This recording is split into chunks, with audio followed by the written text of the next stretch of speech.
Bonjour à tous, je suis Ariane Charmeil, je rentre en 5e année en filière industrie. Alors je sais que certains d'entre vous sont très contents d'être là, alors félicitations et bienvenue. Mais pour d'autres, il y a une petite déception de ne pas être dans un amphi de médecine ce matin. Moi je faisais partie de ce second groupe, mais j'ai eu la chance après le concours de rencontrer un étudiant en 4e année de pharma qui m'a parlé avec beaucoup d'enthousiasme de ses études et ça a vraiment permis de me sentir très vite bien en pharma. J'espère donc être cette personne pour vous ce matin. La première chose que je voulais vous dire, c'est que si vous aviez choisi médecine pour vous mettre au service des autres, alors vous ne vous êtes pas trompé en choisissant pharma.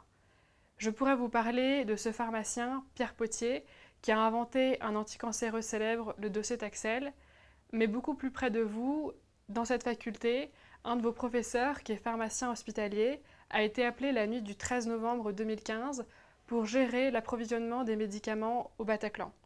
Alors il n'y a pas qu'en étant médecin que l'on peut prendre soin des autres, ni même sauver des vies. Mais oui, pharmacien, c'est probablement un peu servir dans l'ombre. La deuxième chose que je voulais vous dire, c'est que je pense que si vous n'avez pas réussi à vous classer dans le numerus clausus de médecine, c'est que vous auriez été malheureux pendant vos études. Si ce concours ne sélectionne pas les gens qui feront de bons médecins, je pense que d'une manière ou d'une autre, il sélectionne les gens qui sont faits pour les études telles qu'elles sont aujourd'hui en France.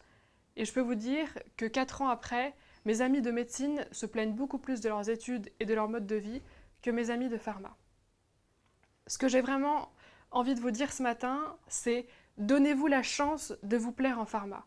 Vous allez voir, pharma c'est un très grand panel de métiers, en partant du pharmacien d'officine, au pharmacien qui s'occupe des FIB à l'hôpital, au pharmacien qui fait de la lutte contre le dopage dans les comités olympiques. Alors, partez à la recherche d'informations à tâtons, même si vous ne savez pas par où commencer, ayez le simple objectif d'en récolter un maximum. Alors quelques conseils quand même pour chercher ces informations. Vous pouvez bien sûr aller regarder sur internet, mais moi je crois beaucoup aux rencontres humaines. En arrivant en 2e année, je m'intéressais beaucoup à la neurobiologie. Alors je suis allée à beaucoup de conférences, notamment à l'Institut du cerveau et de la moelle, et j'ai essayé de discuter avec les intervenants à la fin. J'ai par exemple comme ça pu discuter avec la chef d'équipe Alzheimer, qui est pharmacienne, et qui donc était très contente de pouvoir donner des conseils à une jeune étudiante en pharma. Allez aussi à un maximum d'événements organisés par la fac dès la 2e année, que ce soit la JE, la PIEP, Speak Up. Allez discuter aussi avec vos professeurs à la fin des cours, à la fin des ED, pour savoir ce qu'ils font dans leur vie de chercheurs, dans leur carrière hospitalière. Et puis surtout, faites des stages.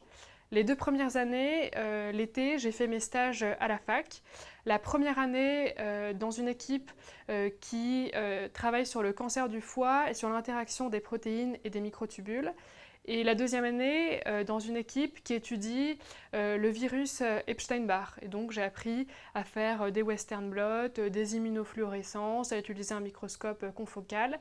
Les stages, c'est une très bonne occasion pour voir si les choses vous plaisent vraiment et puis aussi pour mettre en application toute une partie des choses que vous voyez dans l'année. Alors c'est sûr, vous ne trouverez probablement pas votre voie du premier coup. Mais ce qui est important, c'est d'apprendre à se connaître et à s'ouvrir de nouvelles perspectives. Par exemple, après m'être focalisée beaucoup sur la recherche les 2 premières années, j'ai finalement décidé de présenter les doubles diplômes pour les écoles de commerce pour réfléchir à des services que les pharmaciens d'officine pourraient développer pour prendre en charge le vieillissement de la population. Et puis vous verrez, tout ne sera pas toujours rose, contrairement justement à ces écoles de commerce ou ces écoles d'ingé, où les stages, les échanges internationaux sont compris dans la formation. À la fac, si vous ne faites pas ces démarches par vous-même, personne ne les fera à votre place.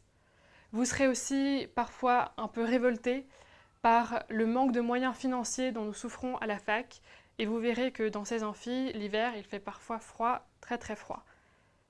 Mais avec de la ténacité et de l'obstinence, vous trouverez des personnes pour vous aider.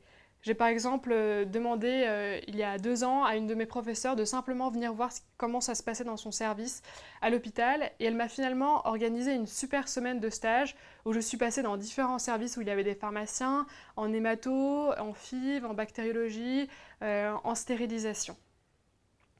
Je voulais aussi vous dire ce matin de développer vos passions, le sport, l'art, la musique, de vous investir dans des assos. Je pense que les années étudiantes sont des années très importantes pour se construire humainement.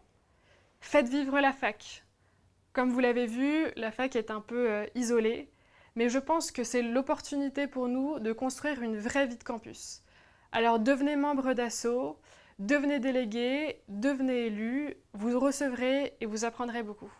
Pour terminer, je vais juste vous rappeler les 4 choses dont j'aimerais que vous vous souveniez ce matin. C'est donnez-vous la chance de vous plaire en pharma, soyez curieux, explorez, et pour trouver sa voie, il n'y a pas de secret, bougez-vous.